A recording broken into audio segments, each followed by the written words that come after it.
cordial saludo. Les doy la bienvenida a este segundo momento de Trasfondo.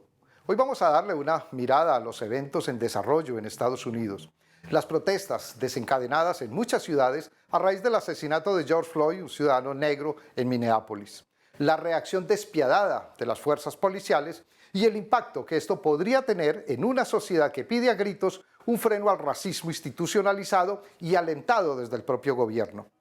Los despliegues informativos en los medios dominantes occidentales y en las redes sociales, por lo general están más orientados a ocultar que a mostrar, y más a llamar la atención sobre las cosas accesorias que sobre las de verdad estructurales, importantes para una sociedad.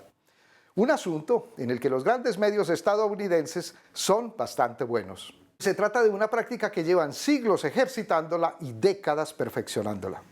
¿Recuerdan a Charles Foster Kane, el ciudadano Kane de 1941, la clásica película de Orson Welles?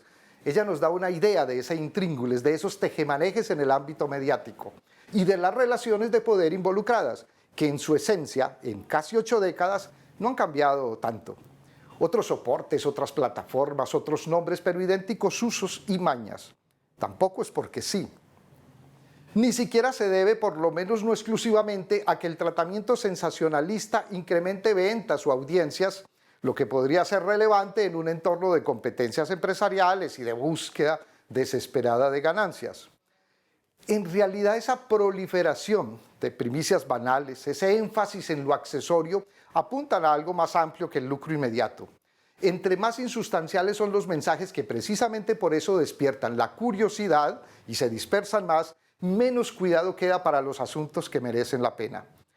Una proporcionalidad a la inversa. Las agendas informativas de los grandes medios desvían la atención de los temas que tocan o pueden llegar a tocar los intereses particulares detrás, que son también los suyos, los de la élite. Los asuntos inconvenientes o amenazadores que corresponden a exorbitantes poderes corporativos cruzados, las llamadas redes complejas, comerciales, de propiedad accionaria, etc. Ese es el verdadero trasfondo. Los grandes medios en el caso de las protestas por el asesinato de Floyd han sido prolíficos en mostrar el alboroto, los saqueos, los daños, pero no mucho más. Distorsión de las marchas predominantemente pacíficas, negación de los verdaderos grupos perturbadores, poca reflexión acerca de los móviles profundos de las manifestaciones y de la inconformidad exacerbada que expresan. O el debate parte de premisas intencionalmente erróneas, rumbos mal encausados. La atrocidad se disfraza de ley y la ley suscita perturbación. Restablecer el orden inicia de nuevo el desenfreno. Entre los dobles sentidos y la doble moral. Las poderosas empresas que dicen apoyar la causa del movimiento Black Lives Matter, las vidas negras importan, son las mismas que anuncian en Fox News, el canal de noticias racista y supremacista por excelencia, y el principal referente informativo de Donald Trump. Un estudio del portal estadounidense Media Matters muestra hasta qué punto la red social Facebook da preferencia a la exposición de los mensajes reaccionarios, conservadores. Las páginas inclinadas a la derecha obtuvieron casi el 40% de las interacciones, a pesar de representar solo una cuarta parte de todas las publicaciones sobre las protestas. Son páginas que promueven narrativas que tergiversan las marchas, en gran medida pacíficas, o que incluso alientan la violencia policial contra ellas. La gran prensa detalla las acciones revoltosas de grupos infiltrados que no superan el 1% de los manifestantes, pero edita, suprime las imágenes de los desmanes, léase las salvajadas policiales.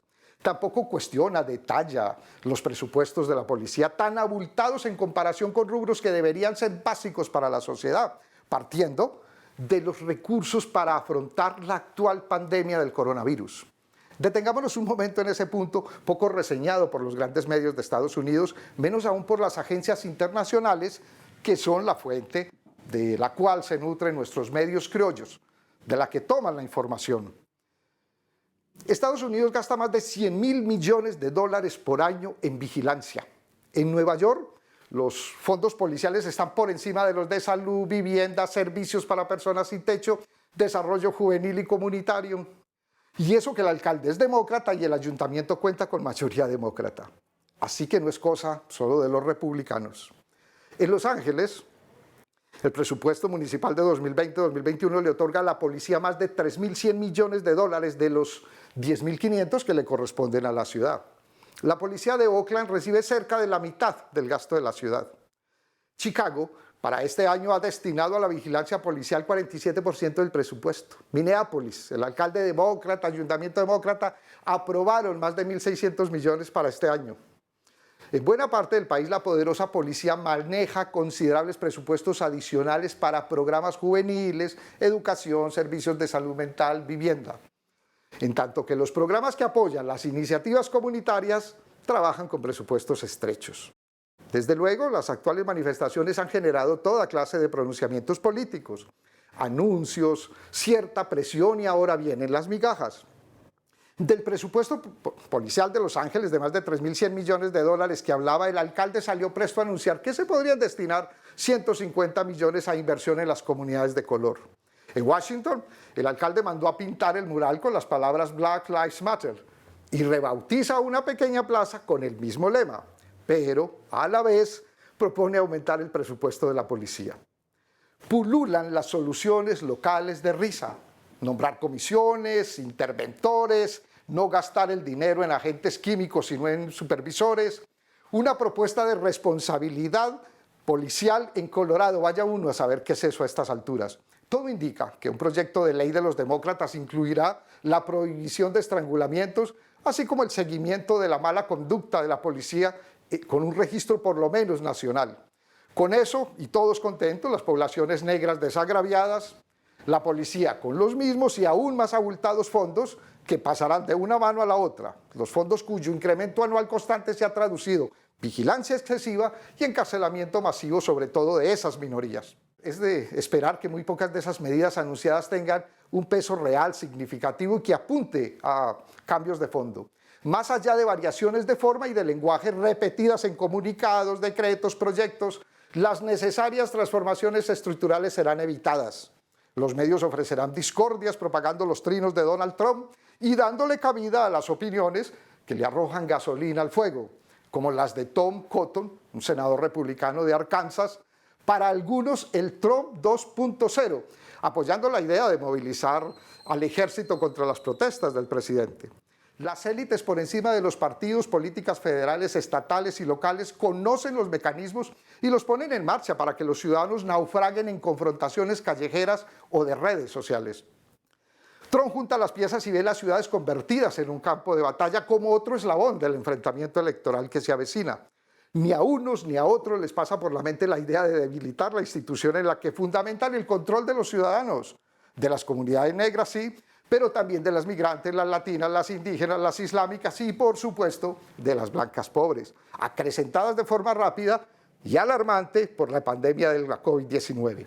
Y ahí precisamente, en esa represión, radica la esperanza, en esa rabia, en esa larga tradición de aislamientos, de segmentaciones, de luchas antirracistas, pero también de los movimientos contra la guerra, estudiantiles, los LGBT, los feministas, los movimientos por los derechos de los trabajadores y contra las injusticias económicas, protestas en más de 700 ciudades, 2 semanas de movilización multitudinaria y una sola voz que pide nuevas orientaciones del gasto público, de la seguridad a la salud y del bienestar social, de las arcas policiales a los programas para los pobres, del salvamento a los grupos financieros que no lo necesitan a los que sí de verdad les son urgentes.